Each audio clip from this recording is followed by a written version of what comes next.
Hi everyone, this is Donna Taggert, the dietitian for Department of Aging and Human Services, and I'm here today. It's May, and May is actually National Osteoporosis Awareness Month. That's a mouthful, but I'm going to talk to you a little bit about osteoporosis. It is a very real issue with seniors and a silent disease because often you don't even know you have it.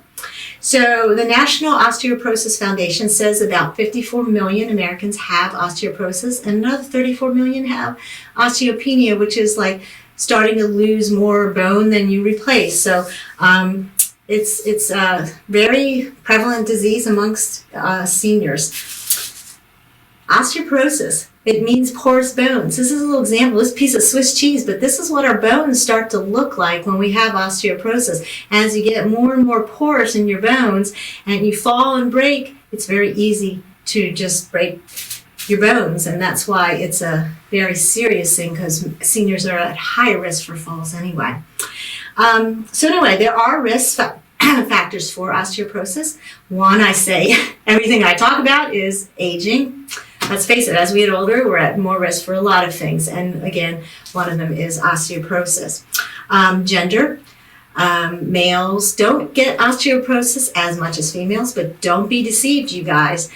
More men fall and break a hip from osteoporosis than develop prostate cancer. So it is still there, but women usually develop it more.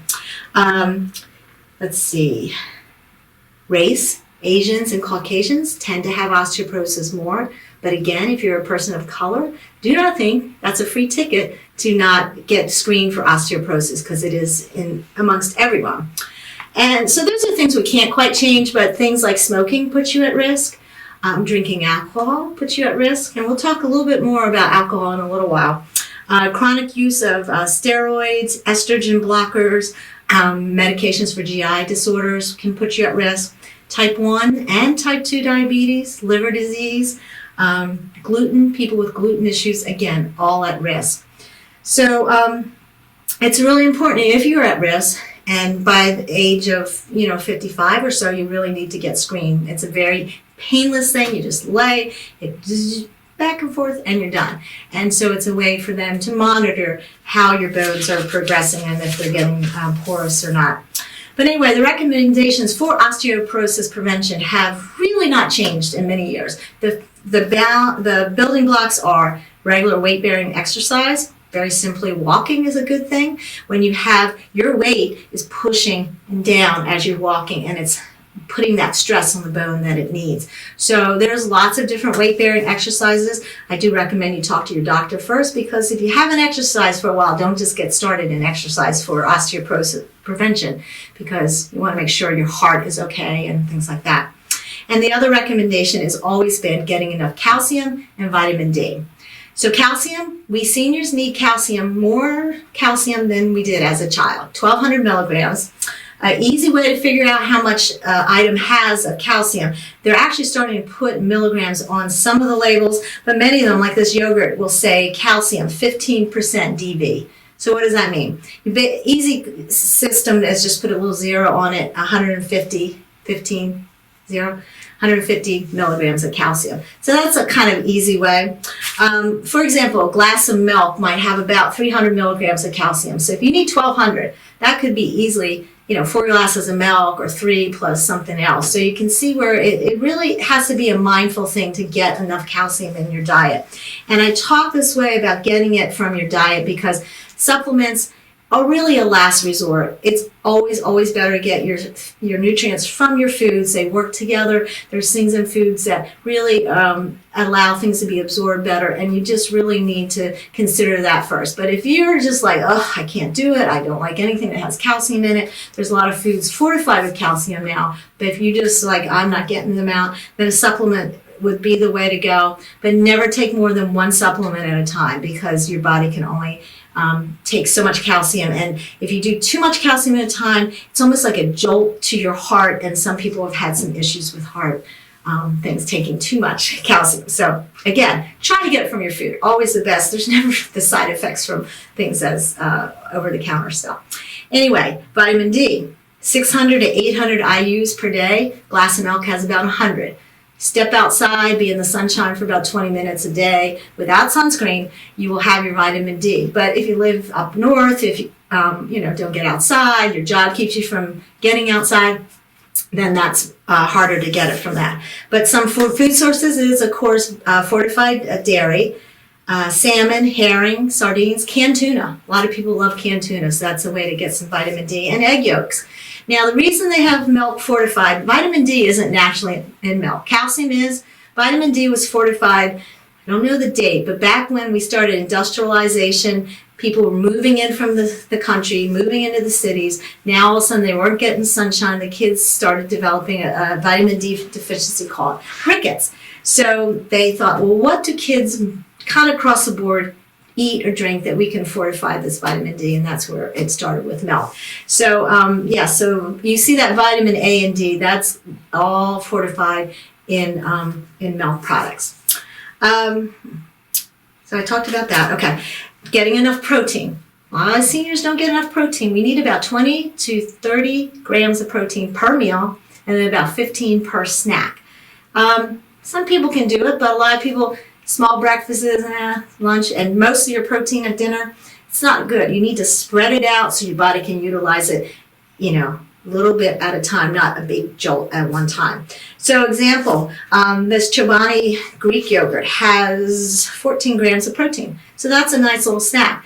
Now the thing is, you sacrifice calcium when you get protein. So the yogurts that have high amount of proteins generally have less calcium, because to get Greek yogurt, they kind of put it through a sieve and it concentrates it so it's thicker, but it loses some of the calcium that way. So what I tell people is alternate between regular yogurt, next day Greek yogurt, regular yogurt, Greek yogurt, and that way you're kind of balancing out the protein versus the calcium issues. Other nutrients, vitamin K, it's in green leafy vegetables, selenium. Now, we used to get a lot of selenium back in the day when our soils were good and rich with selenium, but not anymore. They're very depleted. So here's an idea. This is a little, if you can see, a little Brazil nut. 2 of these little guys a day will give you the amount of selenium you need. And, they bring other things to the table, but they're rich in selenium, as well as sardines and shrimp. But this is a real easy way to get selenium. Again, versus taking a selenium supplement, this is so much better. Antioxidants are very important for our bone health. Why? Because antioxidants fight off things. And when things try to attack our bones, oxidative damage per se, these antioxidants are there to protect our bones. So olive oil, fruits and vegetables, tea, coffee even has antioxidants. Dark chocolate, that's what I've had 2 thumbs up for. So those are all important. Now, talk about things that can really be detriment to our bone. I talked about alcohol. The reason alcohol is not a good thing is, one, it delays and prevents the absorption of calcium. So if you're having alcohol with a meal that you're getting some calcium, you just might not absorb all the calcium. It also inhibits an enzyme in the liver that converts that vitamin D into its active form. So if you have liver disease, I mentioned, as one of the risk factors. That's why it's your liver is very crucial in bone health. So the recommendation, 1 drink for women, 2 for men. The drink is either a 1.5 ounce of hard liquor, 12-ounce beer, or 6 ounces of wine. Now, here's the thing. You can't say, well, 1 per day, and if I wait till the weekend, I've saved up 5 drinks, now I'm going to have a whole bunch. No binge drinking, because that is even worse for absorption and protection for your bones and for other things in your health. So, that's your allowance each day. You don't use it, you can't save it. Another contradictory element is sodium. They still kind of think that low sodium diets can actually be detrimental to your bones. But what about your heart, high blood pressure, all those things that are linked with low sodium being good for your heart? So that's where the controversy lies. But honestly, most Americans do not get super low sodium, so I don't think that's going to be an issue with the bone, and it's so much better for your heart and blood pressure to eat about 2,300 milligrams a day is what you want to shoot for. By the way, at the end, there's going to be a PDF that you can pause and copy or print, whatever you want to do. This will have all the information. We've been doing this long enough, I finally got this all down for for you guys. Hopefully not too much longer, we never know. Okay, here's another risk factor, and this is going to sound like what? Weight loss. Weight loss, you need to lose weight if you're overweight, for your heart, for, type 2 diabetes. There's so many reasons to lose weight, but it can also be detrimental to our bones. Why? Because that extra weight is actually putting a lot more stress on your bones. So when you've had a lot of weight loss, bariatric surgery, you've been ill and lost weight, please go to your doctor and ask for a scan. Just get your bones evaluated. It may not be a problem, but they have found that a lot of people, especially bariatric surgery, are having a lot of issues with losing bone mass. So very important. There have not been very many therapeutic options for many years. 1996 was the first, and you've probably seen these advertised. Fosomax came out in 1996. That's a drug designed to help stop bone loss. There's other meds that increase your bone mass, Forteo, Prolia, I don't even know all of them. But again, that's something you have to discuss with your doctor. After you've had a bone scan, they might say, well, we might need to address this. But here I want to present an interesting study from a nutrition standpoint. Many years ago, I want to say about 7 years ago, they did a study with prunes. And they had people eating 100 grams of prune. It's about 10 to 12 prunes, a lot of prunes. But they did the study. It was very, very controlled, blind, placebo, all that stuff they do to get good, solid results. The results from that study, actually bone density improved with some people, bone loss decreased, and they were like, what? This is amazing. But then they thought, who's going to eat 10 to 12 prunes every day? Not many people, and I love prunes, but that's a lot of prunes. So they redid the whole study, did 50 grams of prunes, 5 to 6 prunes, and they found the same good results. So that is really exciting news. And they're like, well, what is it in prunes? Well, prunes they're rich in vitamin K, they've got magnesium, they've got potassium, all those things that are in other things. But they have boron, and they have a thing called collagenic acid, which those two things are very crucial for bone health. They help shield against oxidative damage to those bones, and they're thinking might be it. Because you're thinking, well, what about raisins? What about other dried foods? But this is what happened with the study on prunes. They found, I'm going to read this to you because it's pretty cool, the effectiveness can be compared with osteoporotic medications, and I can't even pronounce this, biphosphotiacid. That's the drug.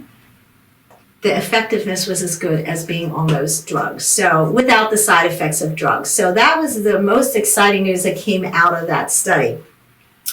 May not work for everyone, but it cannot hurt you. 5 or 6 prunes a day. They're going to be rich in all the other things you need for your heart health. Obviously good for your digestive health, So I challenge anybody who might be thinking they're getting along the lines where they're developing osteopenia and perhaps early stages of osteoporosis. Give it a shot. It's not going to hurt you, and it could just very well help you, as the study did indicate. Also, I want you to visit National Osteoporosis Foundation, www.nof.org. Wonderful website. Lots of ideas of how to get weight-bearing exercise into your life, strength training. Again, check with your doctor. Lots of tips on recipes that incorporate all these good nutritious foods that I've mentioned, the nutrients that are good for bone health. So a lot of good ideas. Hopefully you can visit that. And all I can say is we'll just keep trugging along with these video presentations until we can meet again in person. I would have loved to brought you all one of those little individual prunes they wrapped up and give you all one to try, but unfortunately can't see you. So anyway, I hope you still continue to stay safe, eat healthy, and hopefully I'll see you soon.